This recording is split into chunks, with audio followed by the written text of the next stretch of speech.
Go, go, go, let's get it. I'm a trapping fanatic, that shit automatic, so I cannot turn it on or off. Bitches all on my dick, then she hop on my dick, I'm like, why you keep hopping on and off? Your bitch all on my dick, she be doing the most, I tell her, little bitch, she so extra. And my gun up on me, but not run up on me, niggas, they wanna fight, they some wrestlers. Igris and Naruto swing their blades towards each other. This sends shockwaves throughout the area. He's fast, and his physical strength is definitely higher than mine. Igris then emerges behind Naruto while he was in thought, who blocks the attack. Naruto quickly lifts his head and then raises a hand, shooting out a light blast, only for Igris to dodge it and then jump back towards him. Alright, Shogun, let's see what you're really made of. Naruto causes multiple light arrows to head right towards Igris. The red armored warrior takes in a deep breath and then shocks Naruto by using wind release around his sword to send attacks right back at Naruto. Naruto is then cut by his own arrows and begins to smile. Damn, he's good. Igris attacks Naruto once again, and a smokescreen enters the area. You face me directly, you coward. Naruto attacks him from above, only for the system to alert him that the paralysis was not active. Igris turns, grabbing Naruto by his throat and slamming him down into the snow. Having the wind knocked out of him caused Naruto to think smarter in this moment. He utilizes some of the Nine-Tails chakra in order to push off his hand, and Naruto stands up, throwing his blade to the ground. And to his shock, Igris does the same. The two engage in a quick taijutsu battle. Punch after punch, the two seem to be matched somehow. Neither had a clear edge. Even when Igris was more physically capable, Naruto's raw speed was enough to keep up. Naruto then lands a decisive blow to the face of Igris, causing him to take off his helmet and wipe the blood from his nose. What was revealed was the pale skin of an Otsutsuki. His eyes shine brightly, and the snow began to fall gracefully over this land. What is your name, warrior? Naruto Uzumaki. Well, Naruto, I will remember your name for the rest of the time that I spend in this land, as you are the strongest warrior that I have faced. Don't make me laugh. Do you truly wish to stay here? That's a waste of your skill.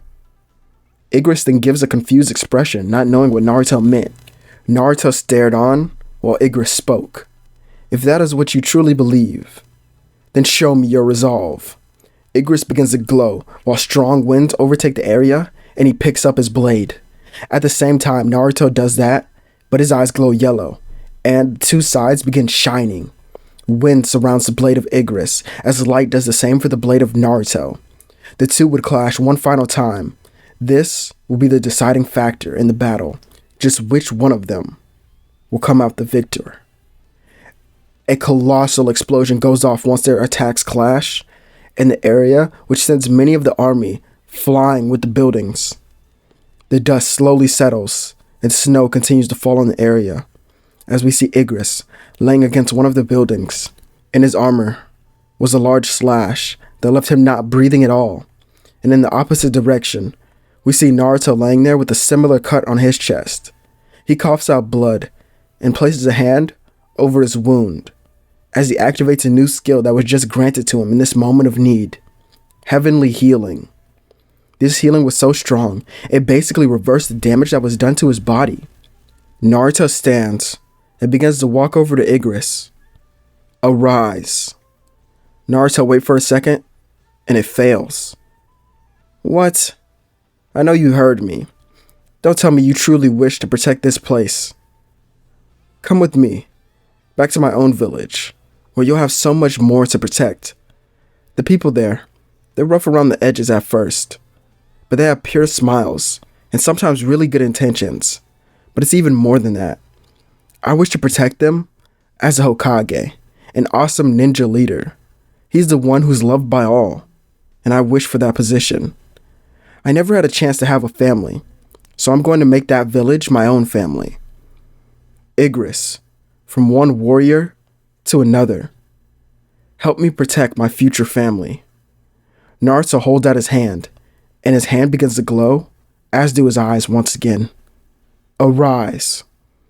Igris then steps from his body in a new white and gold armor. Good. Now let's go. Naruto gets rid of 5 soldiers in his celestial army to keep Igris, and he steps through the gate, returning back to the leaf. He looks back down at his home with Igris. So, this is the place. It seems quite peaceful. Yes, and I'd like to keep it that way for as long as possible. Then it is my honor to help you, my lord. Igris puts his helmet back on and steps into the shadow of Naruto. The boy's eyes glow, feeling the power gained from his last mission. I won't lose now. Not at all. Naruto rests that night, as the next day he heads out to train with Konoha. They were doing their usual and began to talk about their dreams. So, Naruto, don't you want to become the Hokage as well? Of course I do. Well, I'll become the Hokage right after you. This makes Naruto smile. I expect no less from my student. The two continue to engage in their taijutsu skirmish, until someone unexpected walks from behind some trees. It was Hinata. She asked Naruto if he could help change the Hyuga clan by defeating Neji. Naruto remembered the battle between the two cousins and promises Hinata that he'll win. She still seemed pretty unsure, since he barely won the fight against Kiba, but this is when Naruto points to his headband. It's my ninja way to keep my word. This causes her to blush, while also thanking Naruto before walking away. Naruto then turns to Konoha, blocking his punch. Why don't we take our sparring a little more serious? Konoha is up for it, and the two continue their training for the next couple of days. As after each training session, Naruto uses his heavily healing to repair their injuries. Now, the Chunin exams would finally continue. Naruto enters the arena with Konoha and goes to the stands looking for his team. Sakura and Sasuke were nowhere to be found. Away from the leaf, we see Sasuke using the Chidori alongside the Sharingan as we see Sakura focus on her chakra control. In the arena, Shikamaru walks over to Naruto and Konoha. Hey Naruto, you made it. How was your training? It was tough, but it made me stronger, so I can't complain too much. How about you? It was a drag. Asuma-sensei had me working my ass off for no reason. It's not like I'm going to win. This is when Azuma scolds Shikamaru, hating him and telling him that he can't win with that type of attitude. Azuma and Naruto make eye contact here, and he walks away with his student, focusing on that feeling. Naruto was something special. The first match is announced to be Naruto versus Neji. Both fighters jump down with the Hyuga clan staring, as this will be an easy win for their prodigy. Konoha hears this, and Shikamaru does as well, and so does Hinata, but they focus on Naruto as Konoha speaks up. Big bro Naruto is gonna win no matter what. It's his ninja way. Shikamaru knows of the forest and wonders what kind of training that Naruto could gain from the power that he got from the forest. He looks on curiously, not knowing what would happen in this fight. Neji looks towards his opponent trash-talking, as you have to remember Naruto was still in last place when he graduated the academy, with the worst grades possible. It doesn't matter what you say. I'm going to win here and change everything. You can't possibly believe that. It's destiny. You can't change that. You were born a loser and you will remain one. No matter how many losers you defeat, you'll still remain one yourself. That may be true, that I was born a loser, or whatever you call it.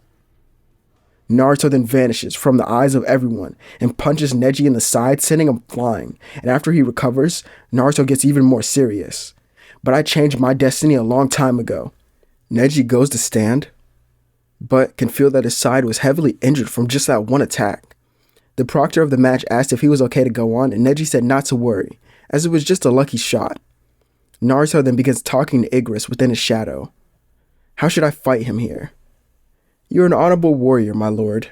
There's no need to use weapons of any kind, or a jutsu if your opponent does not. Show him the difference of your strength by defeating him at his own game. Good plan. Naruto rushes in, throwing not a punch, but a palm strike.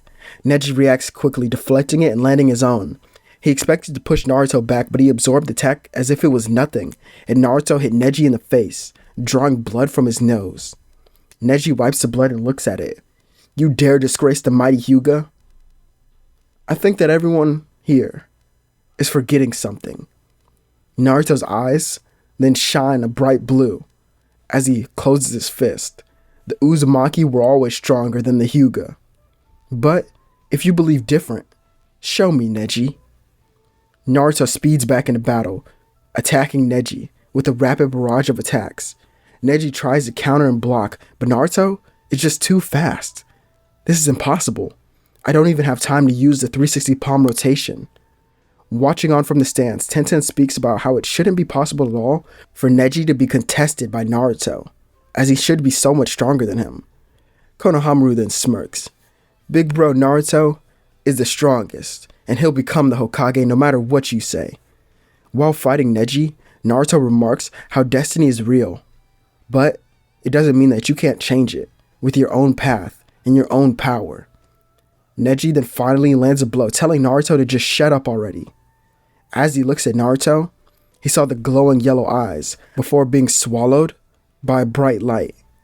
What he could see in this vision was the true power that lied deep within Naruto.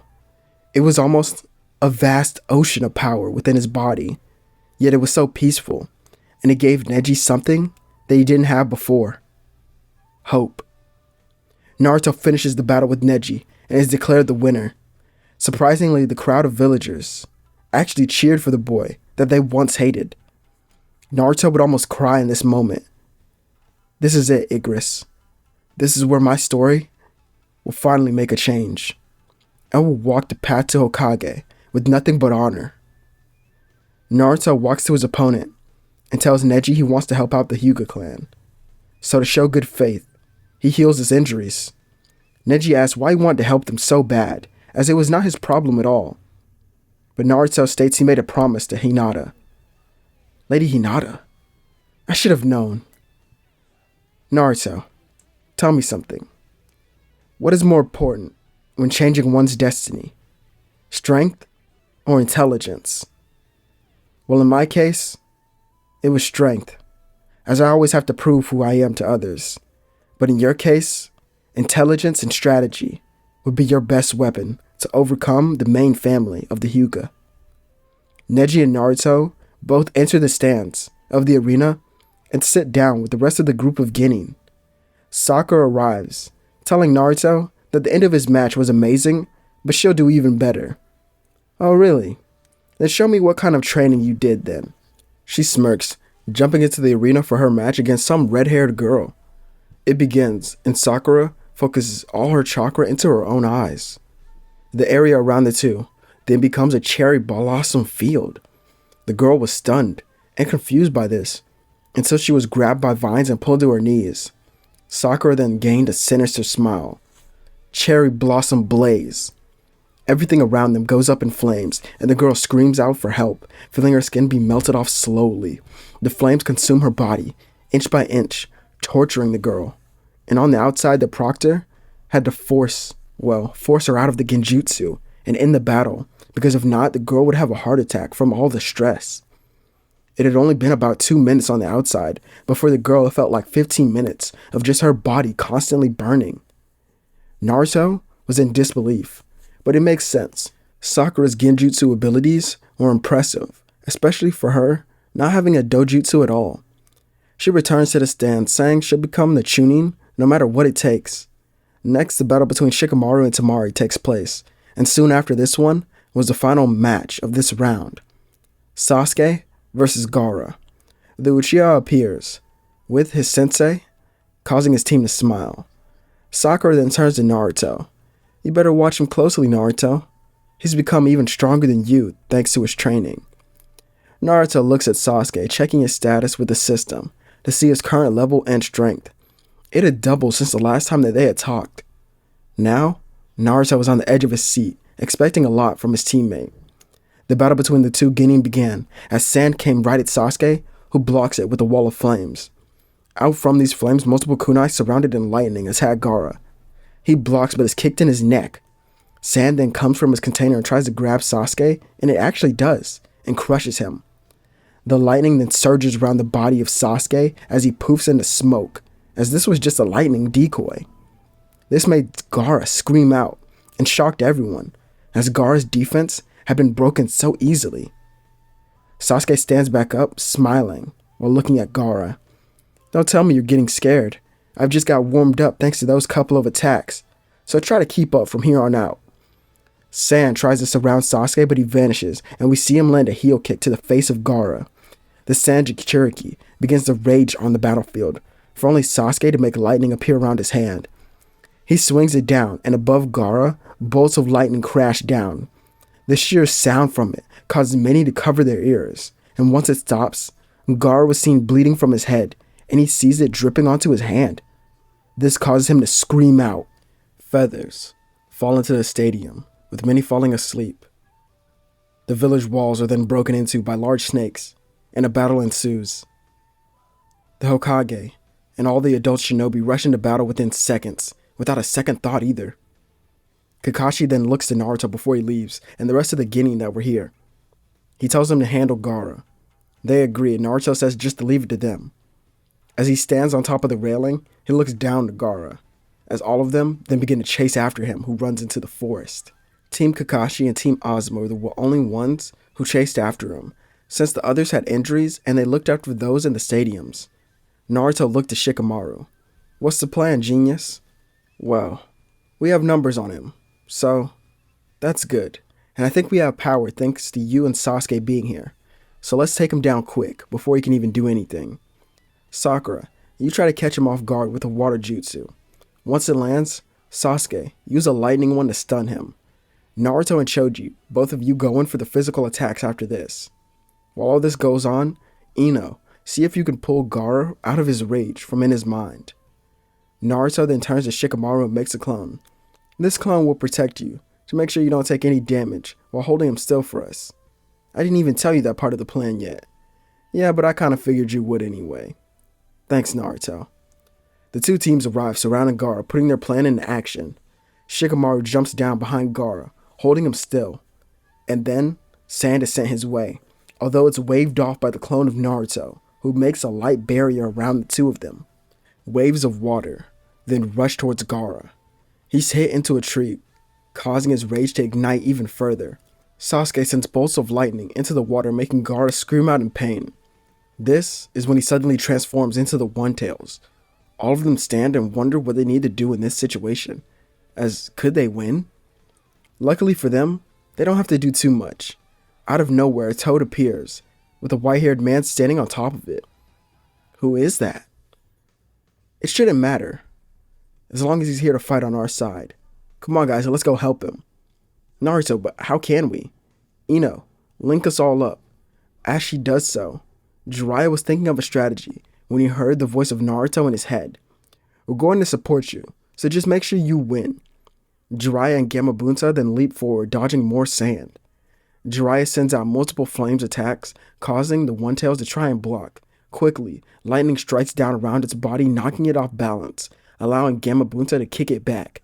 It then swings his arm to punch the sand. As these two titans go back and forth, the Genin watched on in amazement. Gamabunta would go for the final blow, but as he does so, a sword made of light would appear in his hand, and he swung it, cutting through the One-Tails in half. Gaara fell from the skies, as this is when he's caught by Naruto.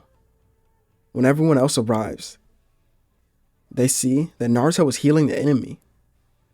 This did cause him to be questioned, but Naruto says he could feel that it's not Gaara's fault. As he says this, Jiraiya walks from the shadows. Let me see what I can do. He holds up his hand, gathering chakra in his palms. He lifts some of Gaara's hair, looking at a seal, and then reinforces it to protect his mind from the rampant Shukaku. That should do it. Gaara wakes up surrounded by the Leaf Shinobi and raises his hand to use Magna Release, although none of them move. He wonders why, and then thinks to himself, that's strange. I can no longer hear its voice. What did you all do to me? I just separated the two of you even further since he was invading your mind. Gaara looks to his injuries to see that he was healed as well, and he thanks Jiraiya. Sorry, kid, but that wasn't me. It was him. He points to Naruto, and Gaara walks over to him, bowing. Thank you. Don't mention it. You're the same as me. so I had to look out for you." Gaara didn't know what he meant until Naruto lifted up his shirt, showing his seals to everyone. Not even his teammates knew about it. Gaara actually chuckles before walking off, and the team heads back into the leaf. Jiraiya remarked how he needs to get to Lord Third before it's too late.